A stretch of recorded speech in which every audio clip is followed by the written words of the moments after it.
Pernah nggak sih kalian bayangin lagi berdiri di geladak kapal kayu kuno, angin malam niup kenceng banget, dan di sekeliling kalian cuma ada hamparan lautan hitam yang nggak ada ujungnya? Nah, di ulasan kita kali ini, kita bakal bongkar sebuah kisah epik tentang keberanian dan penemuan manusia. Dan tenang aja, ini bukan cuma soal deretan angka yang bikin pusing, tapi ini adalah petualangan luar biasa tentang gimana umat manusia berhasil menaklukkan lautan yang ganas dan mulai memahami langit yang sangat luas. Coba deh ingat-ingat lagi waktu kita di sekolah. Sering banget rasanya kita terkurung di ruang kelas, berhadapan sama tembok tebal berupa rumus-rumus kering dan tabel yang harus dihafal mati. Bikin sumpek kan? Tapi, coba kita bawa pengetahuan yang sama persis itu ke lautan lepas.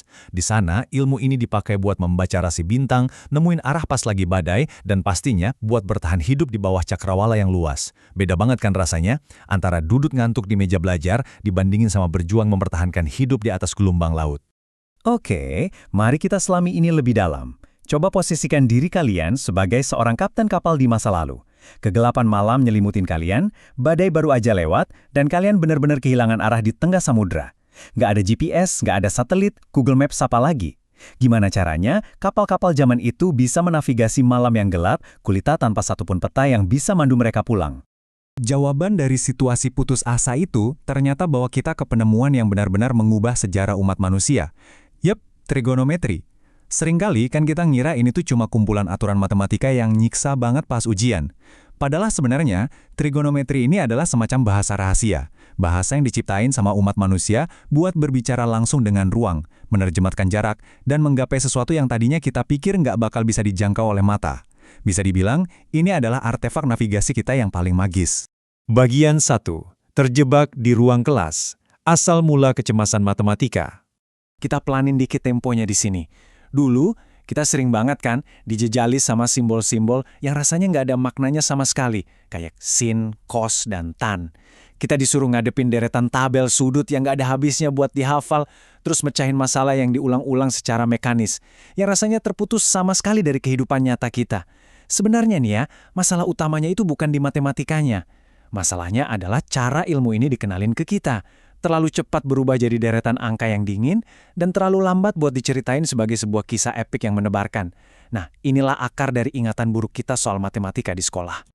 Seringkali matematika itu disajikan ibarat sebuah tembok tinggi yang harus kita panjat, bukan sebagai jendela buat melihat dunia.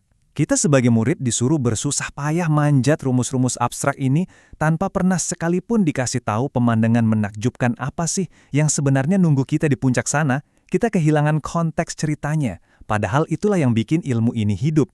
Masuk ke bagian 2, ketakutan tengah malang sang pelaut, lahir dari kebutuhan untuk bertahan hidup. Sekarang lihat deh siapa aja tokoh-tokoh utama di balik penemuan hitung-hitungan ini. Mereka bukan cuma orang yang duduk diem di ruangan, ada para astronom yang tekun banget natap misteri langit malam. Ada pelaut-pelaut tangguh yang mati-matian nyari arah di tengah gelap pekatnya laut lepas. Terus ada para pembuat peta yang nekat menaklukkan wilayah-wilayah yang belum terjamah manusia.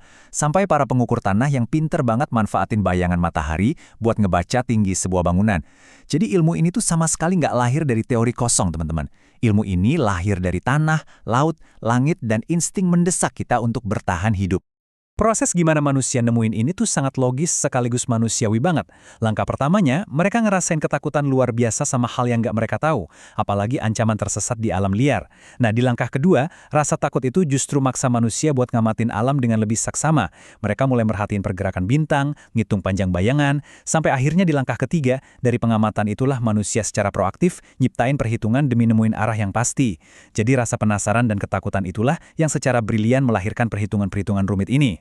Lanjut ke bagian 3, segitiga sebagai kompas, menaklukkan alam. 3. Yap, cuma angka 3.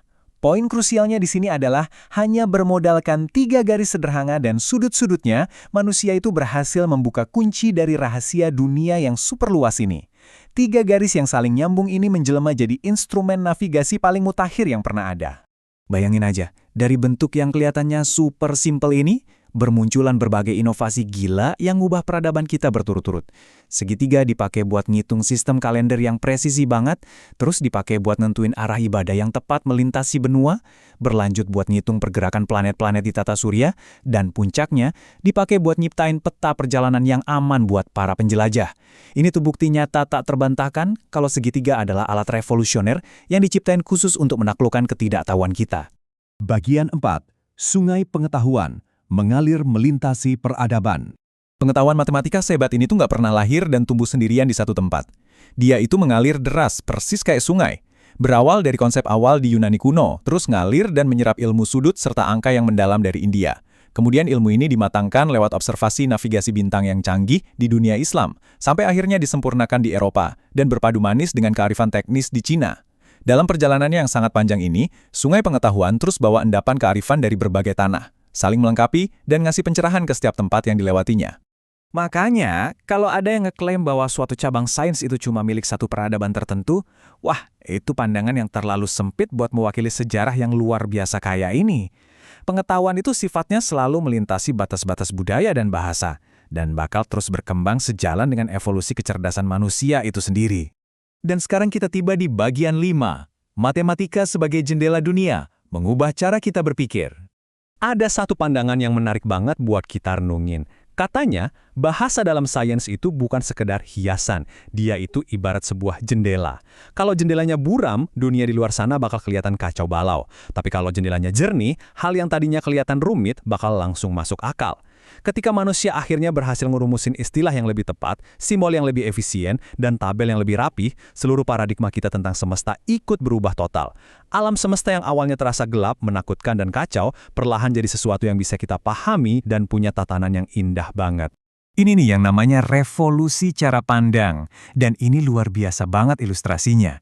Kita benar-benar bergeser dari paradigma lama, di mana matematika sering dianggap sebagai semacam hukuman abstrak, cuma bagian dari ujian yang gak bermakna, atau sebuah tembok raksasa yang mengintimidasi. Sekarang, kita masuk ke realitas baru yang melihat matematika sebagai alat buat bertahan hidup, sebuah bahasa rahasia buat memahami ruang, dan jendela yang jernih buat mengamati semesta. Ini bukan cuma soal main-main kata ya, ini benar-benar transformasi fundamental cara kita memandang sains dan dunia di sekitar kita. Jadi, pada akhirnya, sebuah segitiga seharusnya nggak pernah lagi cuma dikenang sebagai coretan kecil yang bikin pusing di kertas ujian kalian. Segitiga itu adalah simbol murni dari keberanian manusia.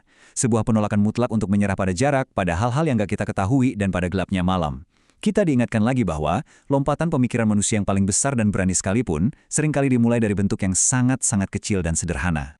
Bayangin, cuma dari 3 garis sederhana, umat manusia udah ngebuktiin kalau kita mampu menaklukkan lautan yang ganas dan langit yang nggak ada ujungnya.